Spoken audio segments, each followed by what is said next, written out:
تو صدر صاحب نے یہ سب آخر کیا کیوں ہے؟ صدر صاحب کا جو جواز ہے جی وہ یہ ہے کہ سرکار وہ جو سنی اتحاد کونسل ہے جماعت،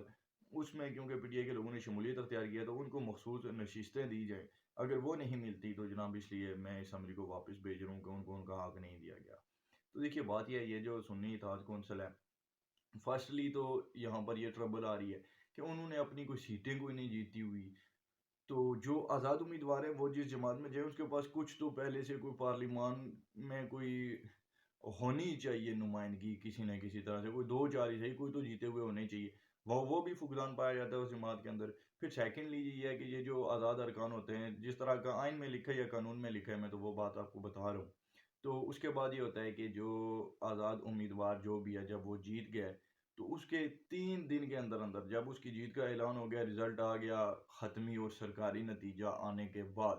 72 گھنٹوں کے اندر اندر اس کو یہ فیصلہ کرنا پڑتا ہے کہ وہ کس جماعت میں شمولیت اختیار کرے گا۔ اگر وہ نہیں کرتا تو پھر بھی اس پہ بھی سوالیہ نشان لگ جاتا ہے، اور پھر وہ الیکشن کمیشن کے اندر یہ چیزیں آتی ہیں، وہ ان معاملات کو دیکھے گا۔ تو صدر صاحب نے اب ایک پی ٹی آئی میں اپنی نمبر بنانے کے لیے ایسا کیا ہے،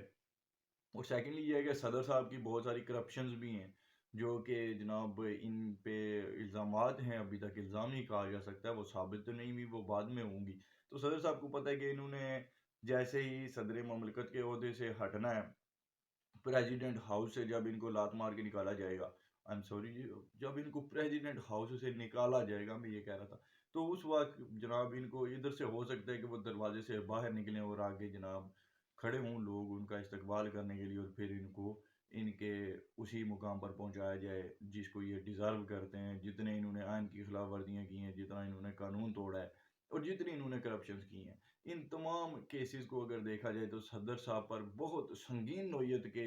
یہ کیسز بننے والے ہیں۔ انہوں نے آئین شکنی کی ہے، تو آپ کو پتہ ہے کہ آئین شکنی کی جائے تو اس پہ آرٹیکل 6 لگتا ہے۔ صدر صاحب نے جب یہ پہلی بار کیا تھا تو ایسا ہوا تھا کہ صدر صاحب کو جناب اسے پچھلی رات پی ٹی آئی کے لوگوں نے ایک دعوت پہ بلایا، ان کو خوش کیا گیا۔ آپ سمجھتے ہیں نا کہ خوش کیسے ہوتے ہیں ایسے لوگ، تو ان کو خوش کیا گیا۔ اس کے بعد جناب صدر صاحب جو ہے وہ ڈٹ گئے، انہوں نے کہا جی میں نہیں مانتا، یہ قانون شانون جو بھی بنا رہی ہے حکومت مینو کی لگے، میں نے تو وہ کرنا ہے جو عمران خان اور پی ٹی آئی چاہتے ہیں۔ تو وہ بیسکلی ایک پی ٹی آئی کے صدر کے طور پر وہ کام کر رہے تھے، پاکستان کے صدر کے طور پہ انہوں نے کوئی کام نہیں کیا۔ تو وہ مجبور بھی تھے، اور صرف اس لیے مجبور نہیں تھے کہ پی ٹی آئی کے لوگ ان کو خوش کر دیتے تھے یا ان کا جماعت اس تعلق سے تھا، بلکہ یہ بھی معاملہ تھا کہ صدر صاحب نے جتنی کرپشنز کی ہوئی ہیں وہ تمام کیسز بھی کھل جائیں گے جب وہ صدر نہیں رہیں گے، اور ان کو پتہ تھا کہ جیسے ہی وہ صدر کے عہدے سے ہٹیں گے تو ان کو گرفتار کر لیا جائے گا، اور پھر ان کے پاس اپنی بچت کا صرف ایک ہی آپشن بچتا ہے، اور وہ یہ ہے کہ وہ کسی طرح سے ایک امیج ایسا تاثر قائم کریں کہ جی ان کو سزائیں جو دی جا رہی ہیں وہ عمران خان کے ساتھ وہ کھڑے رہے، اس لیے ان کو وہ سزائیں دی جا رہی ہیں، اس کے ذریعے پھر اسٹیبلشمنٹ کو یا ریاست پاکستان کو پریشرائز کرنے کا یہ ایک ٹیکٹک ہے، لیکن وہ اس میں کامیاب نہیں ہوں گے، یہ میں آپ کو بتا دوں۔ یہاں پہ جناب عمران خان جیسے بندے کو اگر انہوں نے تن دیا جیل میں جا کر، تو یہ صدر کون سے کھیت کی مولی ہے، اس نے تو جاننا ہی جاننا ہے۔ اور جو اندر کی خبر ہے، میں آخر میں یہ بھی آپ کو بتاتا چلوں کہ جناب صدر مملکت جناب عارف علوی صاحب،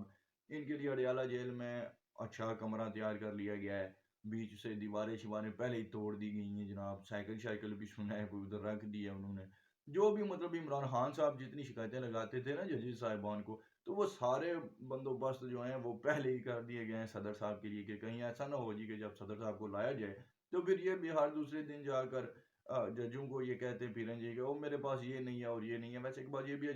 پچھلے جب ہیئرنگ ہوئی عمران خان صاحب کی تو انہوں نے جج صاحب کو یہ کہا تھا جی کہ میرے دانت میں بڑا درد ہے تو مجھے چیک اپ کی اجازت نہیں مل رہی، تو انہوں نے اب پھر ڈیسائیڈ کیا چلیں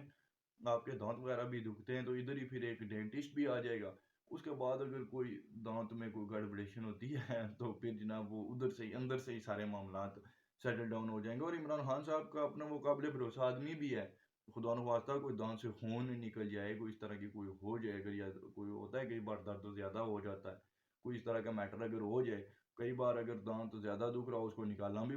پڑ سکتا ہے، اور نکالنے وقت بھی وہ بندے کو بے ہوش بھی کرنا پڑتا ہے، اور عمران خان صاحب تو آپ کو پتہ ہے پھر وہ بے ہوش تو نہیں ہوں گے۔ اب وہ بے ہوش کیوں نہیں ہوں گے؟ بے ہوشی والے انجیکشن کے باوجود یہ بھی ایک ویسے اندر کی بات ہی، اب میں اس پہ زیادہ بات نہیں کرنا چاہتا، لیکن آپ سمجھ رہے ہوں گے کہ میں کیا کہہ رہا ہوں. تو کون سے لوگ ہوتے ہیں کہ جو جناب پھر ان کو کوئی اس طرح کی کوئی بھی اگر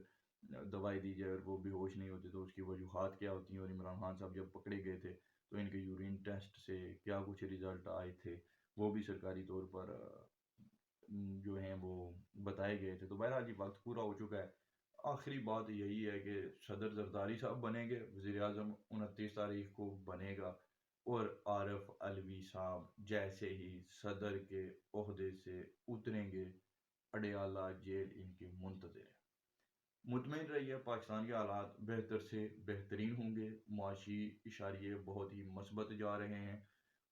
بلومبرگ بہت سارے اور بھی ایسے ہیں جریدے کہ جنہوں نے جناب